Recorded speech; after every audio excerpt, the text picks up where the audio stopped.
Hi Lindenwood fans, welcome to This Week in Lindenwood Athletics for the week of October 21st. I'm your host, Brett McMillan.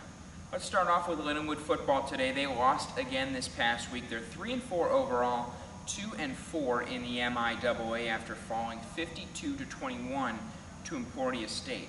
Lindenwood saw both quarterbacks play during the game. Dylan Miller took the majority of the snaps, going 20 for 34 with 3 touchdowns, but Dylan also had 3 interceptions. He ended the game with 197 yards passing. Ben Gomez got in for a few series, 1 for 4 overall, an interception, and 16 yards passing for Ben. On the Emporia side, with their offense, they were clicking all day, especially All-American caliber wide receiver Ray Davis. 13 receptions, 130 yards, and 3 touchdowns. They found him frequently throughout the homecoming game Saturday afternoon.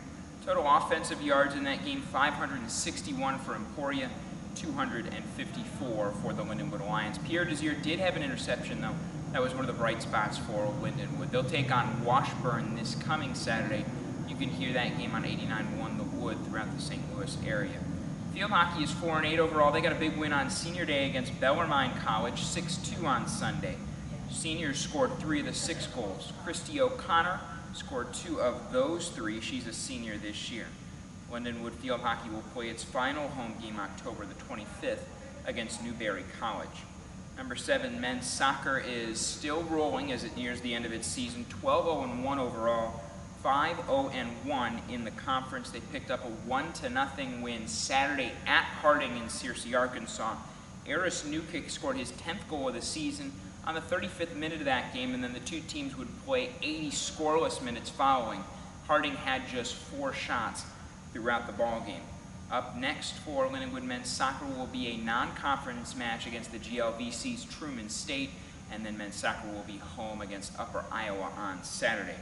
Women's volleyball, maybe one of the biggest wins in program history this past Saturday. They beat number 8 Nebraska Kearney here at the Highland Arena by a score of 3-1.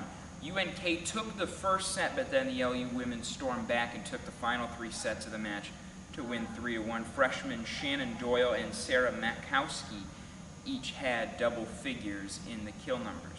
Let's go ahead and take a look at our athletes of the week for this week. For the females, it's Kayla Guyot of the Lindenwood women's volleyball team, so congratulations to Kayla, and as I just said, the women for knocking off UNK, who is number 8 in the country. Eris Newkick gets the nod for the men's athlete of the week.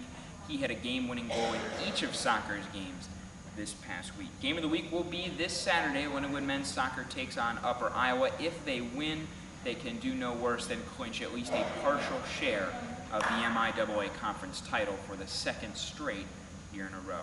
That's a look at This Week in Lindenwood Athletics. I'm your host, Brett McMillan.